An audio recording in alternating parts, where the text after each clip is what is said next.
Magandang umaga po ating mga friends at followers.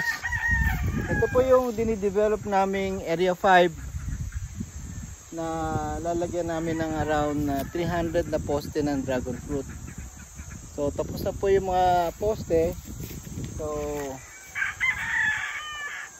layout na lang ang gagawin namin. At mga 300 po na poste ang ilalagay namin dito. At katabi nito ang aming breeding farm na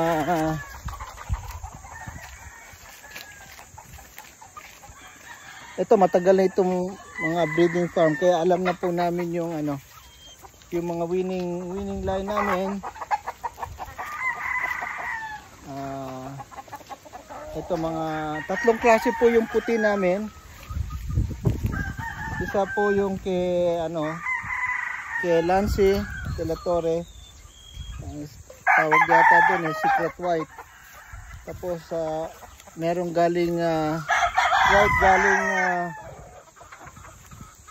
Davao kay Master, at another white coming from Mindoro po.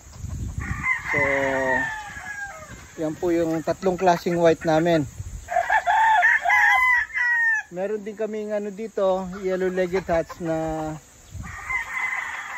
5-time winner. So yun din po ang pinaparami namin dito.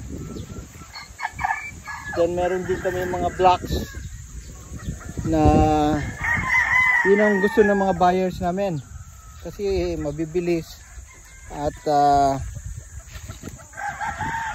magaling pumalo, maganda ang cutting niya.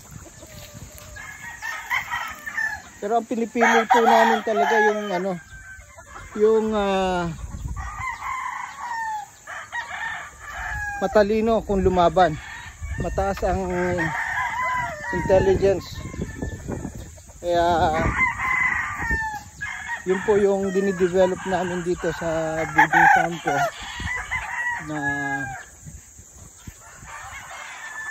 mahusay ang mahusay dumiskarte, mahusay lumaban.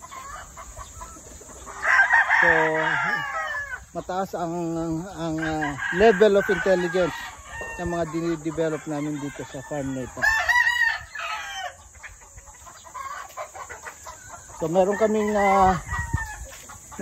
website at yun na lang po, tignan nyo kung interesado kayo sa mga breeding fighting cocks at saka mga stags namin. Yun na lang po yung website namin na BMA 77.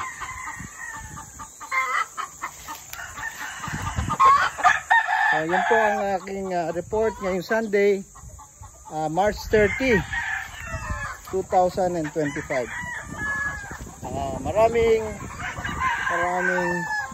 salamat po.